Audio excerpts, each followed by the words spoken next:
My name is Will Kupisch.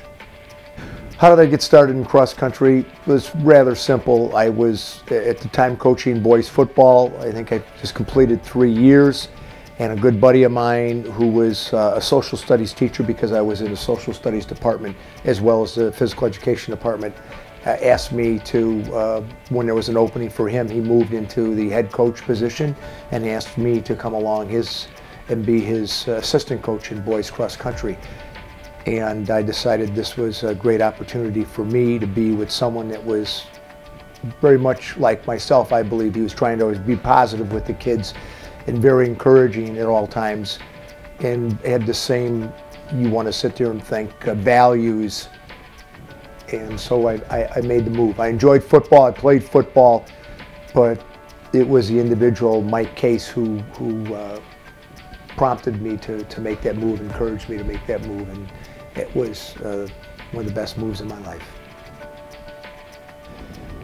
Let me tell you, this sport called cross country is such a tough sell in America. Who wants to run? Most kids in the high school will tell those kids, their buddies, you're out for cross country, you're running.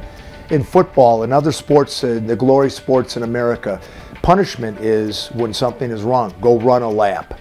And they're taking something that is so useful, so beneficial in all sports for conditioning purposes, and making it a negative. And that's not what one should do.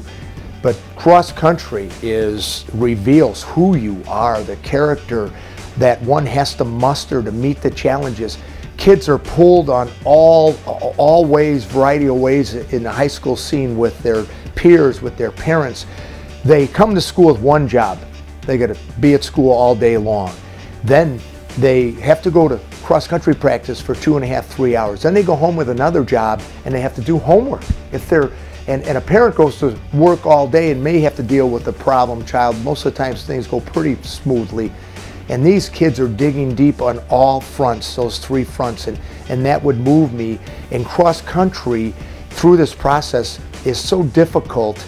Yet there's the benefit of it, that the paradox is what is so hard is also so rewarding. And for me, it was a vehicle to develop their manhood, to dig deep and find out who they are, to reach into the unknown and make it known, comes through cross country. And we can academically knock it out of the park. But one thing I learned in college in an anatomy physical education class was that you learn to move as you move to learn. The mind complements the body complements the mind. So exercise, the struggle. For these kids, academics were not much of a struggle, but the physical aspect component, if they can get through cross country, they can just do about anything. But there's a real battle, a real agony, because to go out and jog is one thing, but we put them through the paces in cross country here in the Midwest in Illinois. It is tough. It is not for the soft or weak-hearted. It takes a man to step up, and it's a boy becoming a man in cross country, because at all times I would call them my mighty men. The challenges of being a cross country coach is a real difficult one to answer, because every day there are challenges. Every day the kids come up with some issue, some excuse, some reason, and it could be a parent, it could be a teacher, it could be the classroom, and you would have those challenges on a regular basis. Deeper challenges for me as a coach was always establishing the value of why we were in practice that particular day. Every day had to have meaning, every day.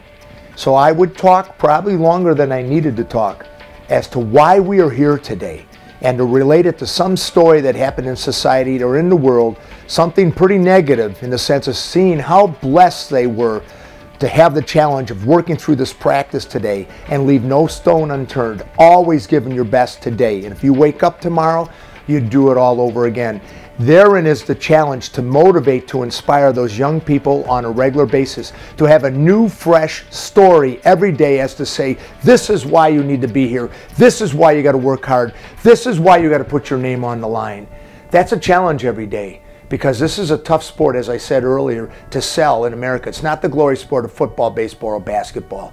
Yet this sport really, really gets down to who you are, and you find out who you are through this sport. And that's why kids come back and they're inspired and they're moved, because we all show in this it's not a challenge, but the energy to tell them every day, I love you, you matter. And to call every kid by their name, to shake every hand before they leave practice. That's important. They got to know. Then they will in turn give you everything when they know you care so much for them. What does it take to be a successful coach, cross-country coach, or any coach for that matter? Is number one, you got to love the people you are working with. You have to be there with your heart, your soul, and your mind, and realize that every day you have is an opportunity to change your life. To let that person know that as much as I love them, they can love somebody else. That we are not about ourselves. This is not about me. To be a good coach, you have to put your ego aside. You know, winning the state championship is all of our dreams as a coach, one way or another. But you win every year if you are applying the principles we sort of talked about here in this interview. That they are giving the kids all that they have. They are setting the example. To be a good coach, you got to set the example. And you have to have courage and have that ability and not be afraid and not think it's not appropriate in the secular world today to tell those kids you love them.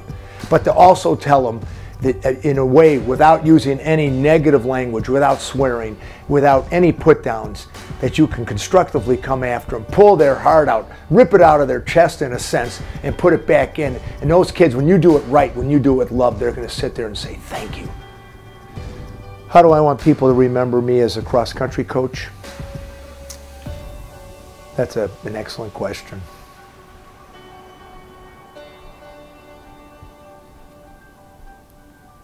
A life changer.